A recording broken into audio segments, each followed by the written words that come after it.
Okay, grade ones, we're going to read the next couple chapters of Ghost Town at Sundown. We left off with a group of cowboys coming through town with some horses, and then Jack and Annie found that colt, the baby horse. So chapter 4, hands up. "It's the colt," said Annie. "He's looking for his mother." She ran toward the wild-eyed little horse. "Wait," called Jack. "Oh, brother." He pulled the book out of his pack. He found a chapter titled Horses of the Wild West. He started reading. At the end of the 1800s, over 1 million wild horses, called mustangs, wandered the West. These tough, fast horses were descendants of runaway Spanish horses. Mustang herders captured them and sold them to ranchers. Breaking a wild Mustang took great skill. Jack turned the page. There was a picture of a herd of horses. 2 of them even looked like the beautiful mare and her colt. "Hey, Annie," Jack called. "You should see this picture." Annie didn't answer. Jack looked up. Annie was trying to get close to the young Mustang, but he kept darting away. "Watch it, he's wild," said Jack. Annie was speaking softly to the colt. She slowly reached out and grabbed the end of his rope. Still talking to him, she led him to a broad wooden post. "Stop, don't do anything," said Jack. He flipped the pages of his books and he found a section called How to Treat a Horse. The basic rules on how to treat a horse are simple: soft hand, a firm voice, and a sunny attitude, praise and reward. "I've got the rules," shouted Jack. "Don't do anything before I write them down." Jack pulled out his notebook and a pencil and he wrote down the rules. "Okay, listen." Jack looked up. But Annie was already sitting on the colt's back. Jack froze and he held his breath. The Mustang whinnied and pawed the ground. He snorted and tossed his head. Annie kept patting his neck and talking softly. Finally, the young horse grew still. Annie smiled at Jack. "I named him Sunset," she said. Jack let out his breath. "Let's go," said Annie. "We have to take him to his mom." "Are you nuts?" said Jack. "We have to solve our riddle. It'll be dark soon, and those guys are real bad guys, I could tell."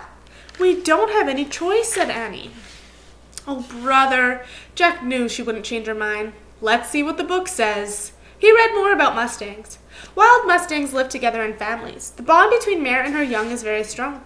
His sounds of distress or hunger will always bring her to him. A mustang cannot bear to wander alone.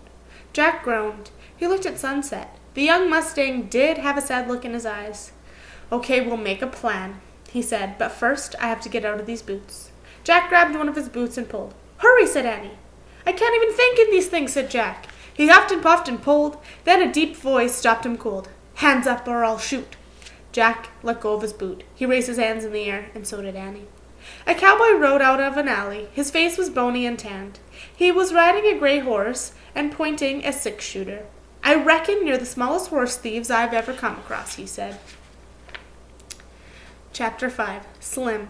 "We're not horse thieves," said Annie. "Well then, what are you doing with my horse here?" he said.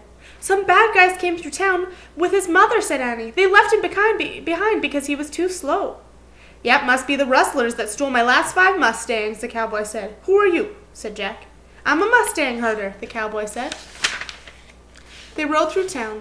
Then Sunset showed up all alone, said Annie. "We're taking him to his mother." "Sunset," the cowboy said. "Yep," Annie smiled. "I named him." The cowboy put away his 6-shooter. "Well, you're pretty brave to try and rescue him, Smiley," he said. "Thanks," said Annie. Jack cleared his throat. "A mustang needs his family," he said. "The bond between a mare and her young is very strong." The cowboy looked at Jack. "Whoa, you're pretty smart to know that, Shorty." "Shorty?" said Jack. "Every cowpoke's got to have a nickname," said the cowboy. "What's yours?" said Annie. "Slim," said the cowboy. "My name is Slim Cooley, and this is Dusty." He patted his horse. "That fits," said Annie. Jack agreed. Slim was Slim, and Dusty was Dusty. "So tell me," Slim said, "how do you 2 brave, smart young'uns end up at Rattlesnake Flats?" Jack caught his breath. He didn't know how to explain it. The stagecoach," said Annie. "We begged the driver to let us off, but I think we made a mistake." Slim looked around. "I'll say," he said. "When's the next stage coming through?" "When the next stage is coming through, we're leaving," said Annie. "I see," said Slim. "Well, I'm going to take my colt now and find those rustlers. You didn't hear where they were headed, did you?" "They said they were going to camp over the rise," said Jack. Must be over yonder," said Slim. He looked at the low rise in the distance. The sun was a red ball above it. "Better get going before dark," he said. "Can we go with you?" said Annie. "No, we have to stay here," Jack said quickly. Now that Slim could help Sunset, Jack wanted to look for the answer to the riddle. Plus, he wanted to take off his boots. Shorty's right to be scared, Slim said to Annie. This is no job for young'uns. Scared, said Jack. Oh, please, I want to go, said Annie. Slim looked at Jack. And what do you want, Shorty? For starters, he wanted Slim to stop calling him Shorty, and he wanted Slim to think he was brave. Sure, I want to go, said Jack. What about your stagecoach? Asked Slim. It's not coming until tomorrow, Annie said quickly. Well, Slim scratched his chin, I reckon I could use some brave, smart help. But you have to do everything I say. We will, said Annie. Can I ride Sunset? I wouldn't say yes to many kids, Smiley, but you seem to have a knack with horses, said Slim. Now hang on tight to his mane. I'll just pull him along behind me. Slim slipped the rope off the post. Then he held his hand out to Jack. Put your foot in the stirrup, Shorty, and grab my hand, said Slim. Jack did as Slim said. Slim pulled him up onto the front of his saddle. Jack held onto the saddle horn. Sit tight, said Slim. It's not far. Slim snapped his reins, and Dusty took off, with Sunset right behind him. Jack bounced up and down. His boots hurt. The sunlight blinded him. Giddy up, said Slim. Giddy up, said Annie. The horses galloped across the prairie, dust flying from their hooves. Ah-choo! Jack sneezed as he bounced along to the setting sun. And that is the end of that chapter.